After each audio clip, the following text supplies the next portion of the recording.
कवा माणसाकडे विचार नाही राहिले. दोन भावांची मारामारी बांधावरून झाली, पोलीस स्टेशनला केस गेली, दोघांनी तक्रार दिली, पोलिसांना दोघांचे 50,000 घेतले आणि पोलीस फक्त म्हणला परत असं करू नका, 1 लाखाला. काय आज्ञेने लोक आहे महाराज, काय आज्ञे.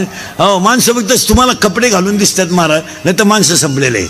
अरे शमीन बिमीन ती इथंच राहणार आहे ना, इथंच राहणार आहे ना. काय संघ न्यायचंय? आणि संघ 3च गोष्टी नेता येतात. एक आयुष्यात कमवलेलं ज्ञान, केलेलं सत्कर्म आणि साधू संतांचा आशीर्वाद. बाकी हे गाडी बिडी कोणता श्रीमंत बंगल्यावर जाळलाय? काय नाही, काय होत नाही. आशुबाई म्हणते मी गेलो पप्प्याचं काय होईल, तू जाणं गरजेचं आहे. महिला मंडळ मला उत्तर द्या, एका स्त्रीला साधारणपणे किती साड्या असाव्यात?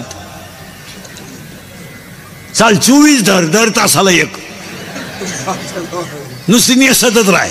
मग तुला कपाटभर साड्या ठेवायची काही गरज आहे घरात? तुझी गॅरंटी आहे का एवढ्या साड्या फाटे पोत राहशील तू? नाही. मग तुला साड्या किती असावं एवढं तरी ज्ञान आहे का? नाही नाही. आणि म्हणून मला मुलगा झाला बोध, आणि म्हणून आज अभंग घेतलेला आहे. बाप रखमा देवरू part 1 is complete, part 2 is start.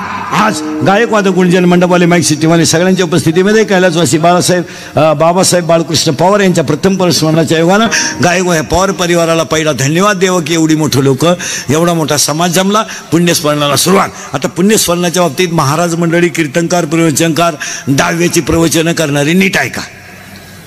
आता पुण्यतिथी क्लिअर सांगतो. त्याच्या अगोदर भाषण करणाऱ्याला एक सल्ला देतो,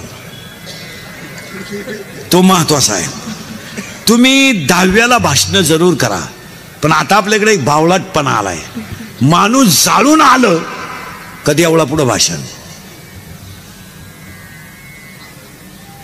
ते चुकीचं आहे. म्हातारं रात्री 9ला मिळालंय, अखेरात घरची उपाशी आहे, त्याची पोरगी मुंबईवरून आली, त्याचा पोऱ्या पुण्यावरून आलाय, मौत 11ला झाली, आणि तुम्ही धडाधड देवळा पुढं भाषण आणता.